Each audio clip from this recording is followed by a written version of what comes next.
Якутский научно-исследовательский институт сельского хозяйства имени Михаила Григорьевича Сафронова был создан 30 марта 1956 года по постановлению Совета министров Якутской АССР за номером 142.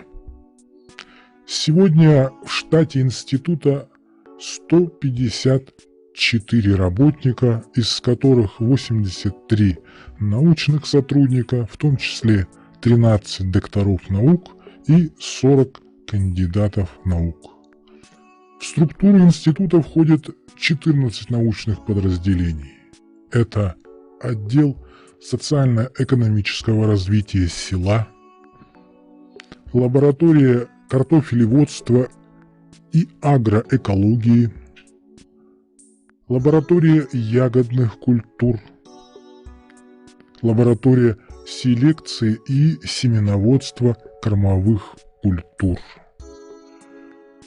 группа по селекции и семеноводству зерновых культур, лаборатория кормопроизводства, лаборатория селекции и разведения крупного рогатого скота, лаборатория селекции и разведения лошадей, лаборатория оленеводства и традиционных отраслей, лаборатория ветеринарной биотехнологии, лаборатория арахноэнтомологии, лаборатория гельминтологии, лаборатория разработки микробных препаратов и лаборатория переработки сельскохозяйственной продукции и биохимических анализов.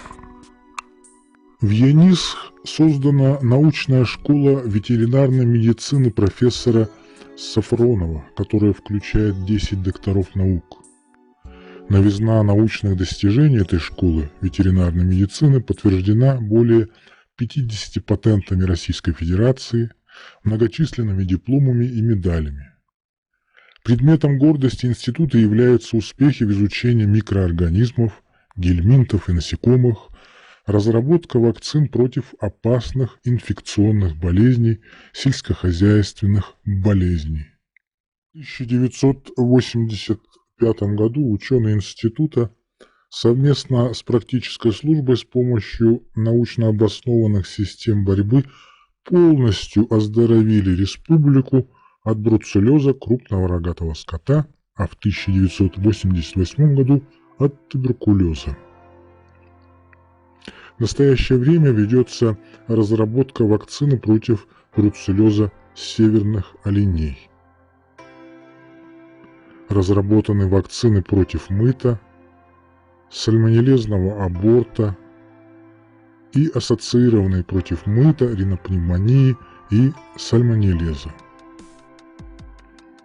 На основе штаммов бактерий Bacillus subtilis ТНП-3 и ТНП-5, выделенных из мерзлотных почв, разработан препарат Сахабакти Субтил, который обладает широким бактерицидным действием против условно-патогенных и патогенных микроорганизмов.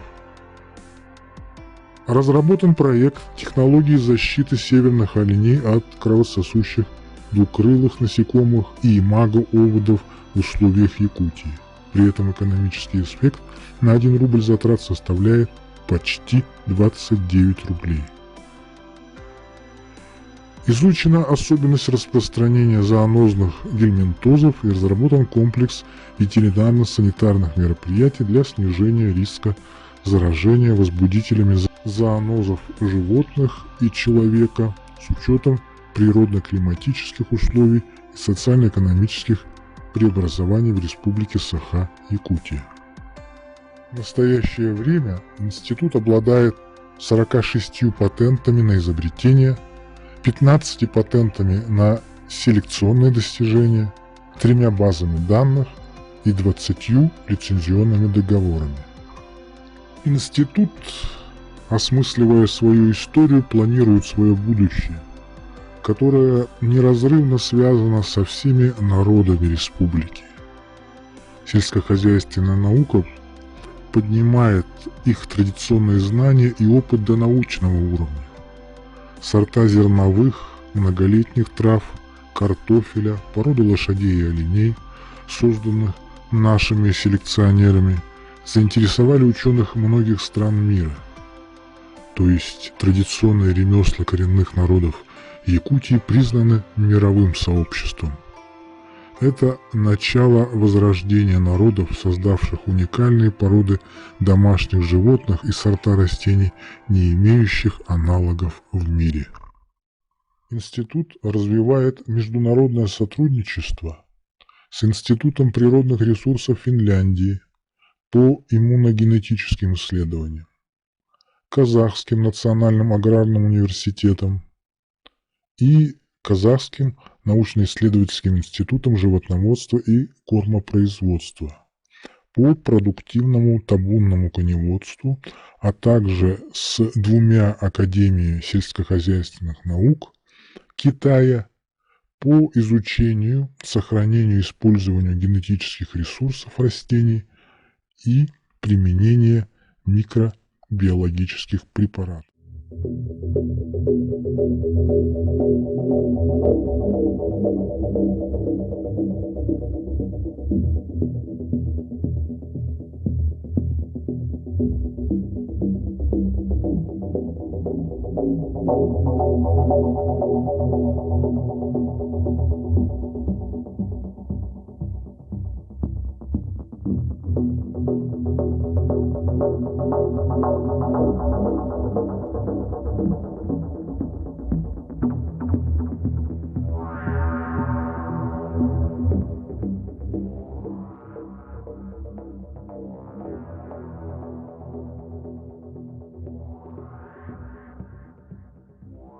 Добрый день.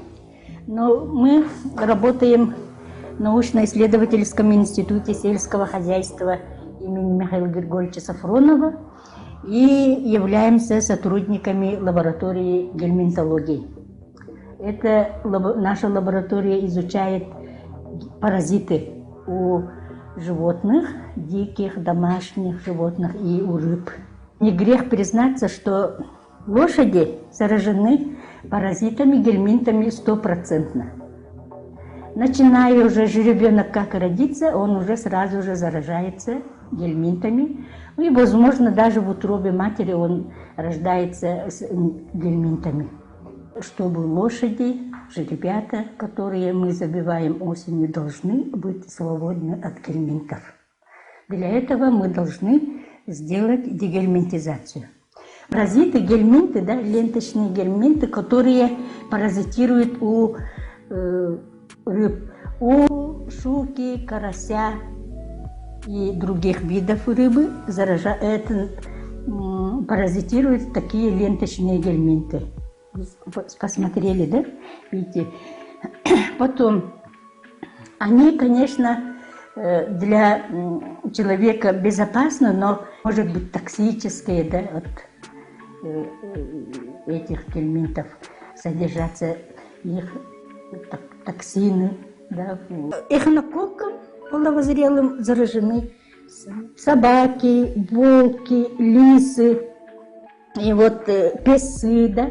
Есть еще вот вид эхинококкус гранулезус, и есть еще вид альвеококкус гранулезус. У них 2 вида, альвеококки и эхинококки.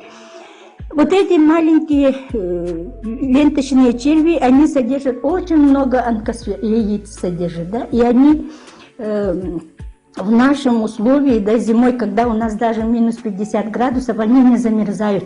Эти яйца этих гельминтов не погибают. Они могут заразить. Не лечатся уже, когда опухоль образуется в печени, да, уже человек лечить это очень трудно, только операбельным путем, или уже нет лечения.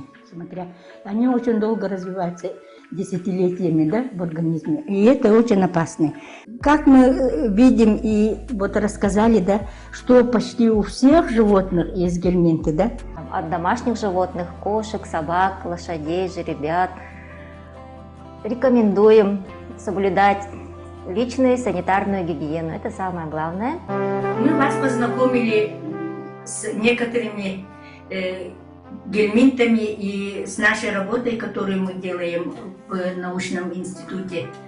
Поэтому хотели бы, если вы поняли, о чем идет речь и об опасностях этих гельминтов-паразитов, можете к нам обратиться, мы всегда поможем, посоветуем.